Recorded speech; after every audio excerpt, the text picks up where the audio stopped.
Your Coca-Cola bottler presents Claudia, based on the famous play and novels by Rose Franken. Brought to you transcribed Monday through Friday by your friendly neighbor who bottles Coca-Cola. Relax, and while you're listening, refresh yourself. Have a Coke. And now, Claudia.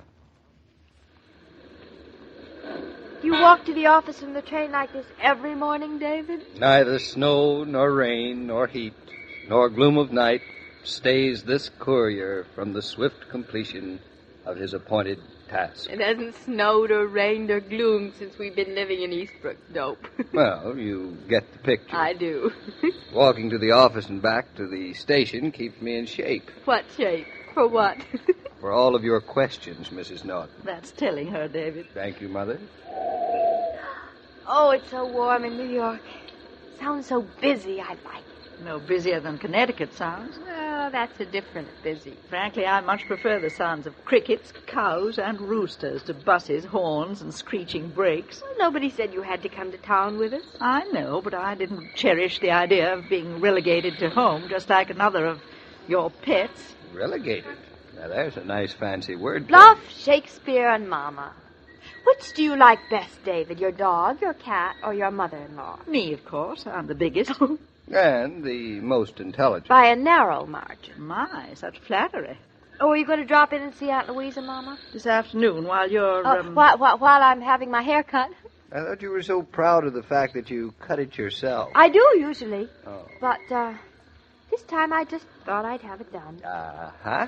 What are you, ah-ing about? Nothing at all. Nothing. Then stop trying to look like a wise old owl. Can't I have my hair cut or done if the spirit moves me? Come on. Why don't you confess to me the reason you insisted on coming to New York today? No reason, honestly. I just insisted because I wanted to. And why create all these elaborate excuses about haircuts? My excuses aren't elaborate. And they aren't excuses. Ever since yesterday, when you received that mysterious letter from a mysterious person making you take a mysterious trip to New York, you've acted mysteriously. I have acted mysteriously? Mm-hmm. How exciting. How mysterious, you mean? Mama, is that how I've acted? I haven't noticed. Are you in on the big secret, Mother? What big secret, David? Oh, you too. Am I really expected to think that nothing is going on? You are. In spite of the fact that you spent 40 minutes choosing what dress to wear into town? 40 minutes, that's not so long. That you squeezed into high heels when you'd be much happier in low ones?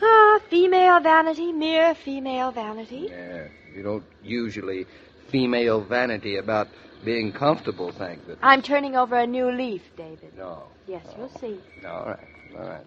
I won't ask another question. Good.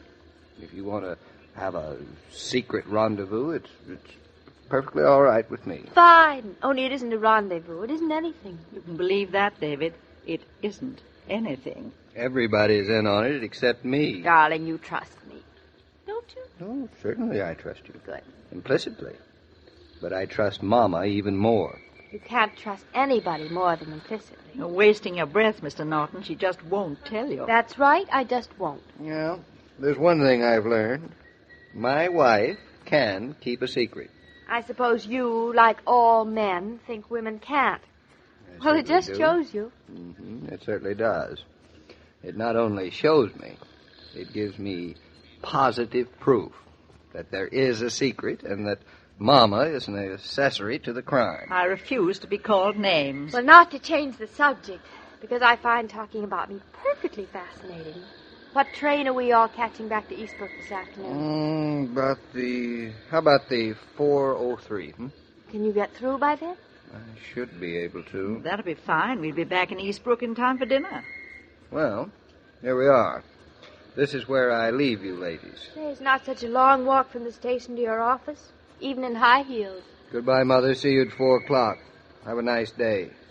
But don't forget, I am trusting, mind you, my wife to you. No, thank you. I don't want responsibility. Oh, I just love the way you two fight over me. Now listen, you. Behave. Yes, you. Sir, I mean. No unnecessary running around. No, sir. And above all, don't miss that train. Yes, sir. I mean, no, sir. 4 o'clock? 4 o'clock. Yes. And we'll meet on the train. With great pleasure, darling. Well, I guess we've said everything. Goodbye. Goodbye. No kiss? Here in the middle of the street? Pretend I'm your cousin from Bulgaria. They always kiss on the street in Bulgaria. They do. Yes, they always do. Goodbye, cousin. Goodbye. Yeah. Oh, there are times when it's lovely being a Bulgarian. And whatever your secret is, darling, I hope you won't be disappointed. Oh, David, why are you so nice? Because I happen to be in love with you. Now, skedoodle. I've got to get upstairs and get to work. Mom and I are skedoodling this minute. Goodbye. See you at 4. Goodbye. Well, you've delivered David to his office. Where to now? Oh, Mama, isn't he the most wonderful husband? How you were ever so lucky as get him, I'll never know. If I don't ever have anything else in life, I've certainly gotten my share of the good things with David. And don't you forget it. Not a chance. Well, now, we better get to a phone booth. Who are you going to call? Jim Varney, of course. I'm going to make an appointment with him. You're really going to go through with it? Of course I am. It's what I came to New York for. Well, don't say later I didn't warn you. Warn me about what? Claudia, Jim Varney isn't going to give you a job in his summer theater. Why not? He wrote and asked me if I wanted to come. But he hasn't seen you since dramatic school. It's only a year, Mama. A great deal of water has gone under the bridge this year. In another month, you'll be a mother. How do I look? I just told you. Oh, nonsense. You can tell because you know me.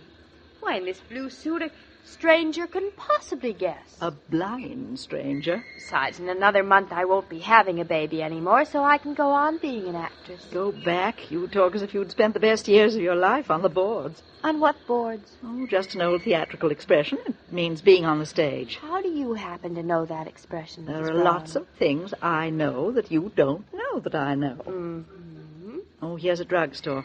We'll find a phone booth in it. Mama, I was right not to tell David, wasn't I?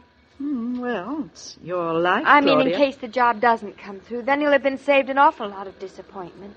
David married a wife, not an actress, so he won't care. He won't care if I don't get the job because he won't know.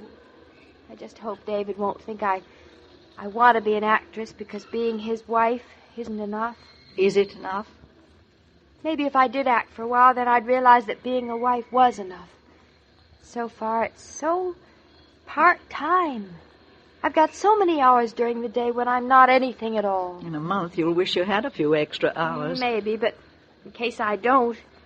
Well, anyway, that's why I'm calling Jim Varney. I'll try and make the appointment for 3 o'clock, Mama. That'll give me time to shop around with you, have lunch, and still meet David on the train.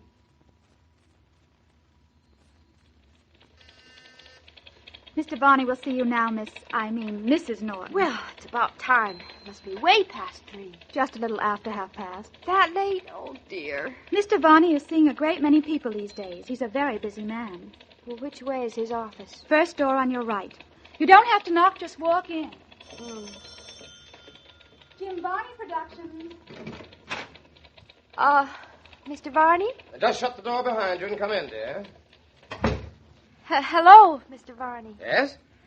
I haven't much time left. I've waited so long, and I have a train to catch. So... You're Miss, let me see now, I'm Claudia Brown.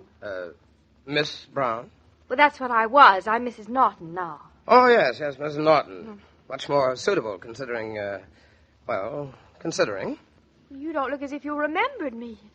You saw me in a play in dramatic school just last year, and I received a letter from you yesterday. Why, certainly I remember you, my sweet. I, just didn't remember you looking the way you do. Oh, I'm married now. Well, I gathered as much. It does make a difference. Did you like me in the play you saw me in?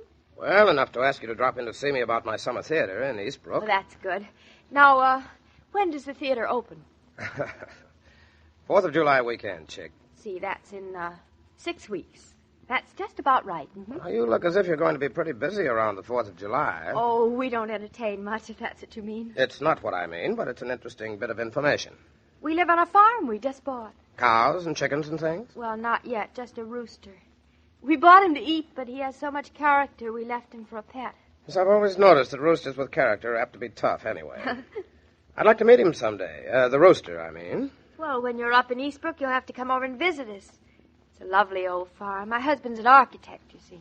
He built the place? No, somebody started ahead of him. It was built in 1760. Yes, that would outdate him But some. the part he built on is every bit as lovely as the old part.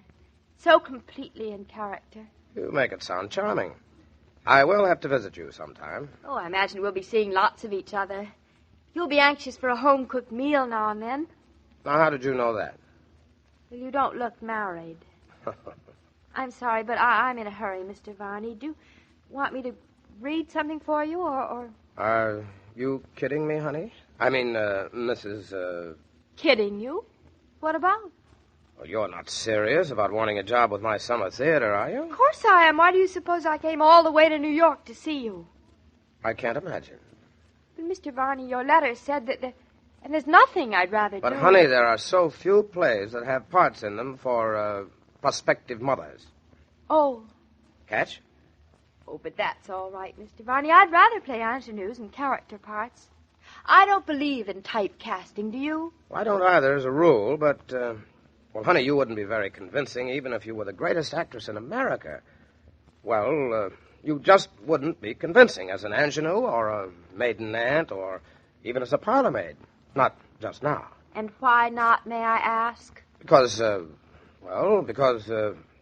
you look so married. It's very becoming, but... I'm not going to be having a baby forever. Well, when you stop having one, you come back and see me. I'll have stopped by the time your theater opens. I'll come back then, chick. Oh, men, they can't see past their noses. Can't you imagine what I look like otherwise? Frankly? Yes? No. Then I came all the way down to New York for nothing. Oh, I could kick myself. Well, why don't you kick me instead? You? Well, you hadn't done anything. I was an idiot to think I had a chance, I guess. Now, look, honey, you've got a big chance. You've got a farm, a husband you're very much in love with, a baby you're going to adore. So catch that train back to Eastbrook and make the most of a pretty swell marriage. Oh! What's the matter, chick? I missed it. Missed what? The train. Oh! Home economists say that housework can be made easier if you take time out once in a while, as people do in offices and factories. And while you're stopping to relax, here's a friendly suggestion. Reach into the refrigerator for ice-cold Coca-Cola and make your pause in the day's work a refreshing one. There's a lot to the theory that you do a better job when you work refreshed. Oh, Mr. King, have you seen Claudia anywheres? No, last I saw her, she was at Mr. Varney's office. Well, she's only got 3 minutes left before the train leaves. I'm afraid Claudia's not going to be on the 4 o'clock train, Mrs. Brown. She isn't? David's going to be frantic. He's combing that train like a detective. Does he know yet what Claudia came into town about? He hasn't said anything to me about it. Poor Claudia. She's going to have a lot of explaining to do tomorrow. Especially if the train leaves New York without her. You know how men are when they're kept waiting, and David worries so. Oh, there it goes. You'd better hurry if you're going to make it. Oh, dear. I'm not looking forward to tomorrow. My daughter's going to be in quite a spot. Goodbye. Well, till tomorrow. Goodbye. As I was about to say, every day, Monday through Friday, Claudia comes to you transcribed with the best wishes of your friendly neighbor who bottles Coca-Cola. So listen again tomorrow at the same time. And now this is Joe King saying au revoir. And remember, whoever you are, whatever you do, wherever you may be, when you think of refreshment, think of Coca-Cola. For Coca-Cola makes any pause the pause that refreshes. And ice-cold Coca-Cola is everywhere. This broadcast of Claudia is supervised and directed by William Brown Meloney. And now here's a word from your friendly neighbor.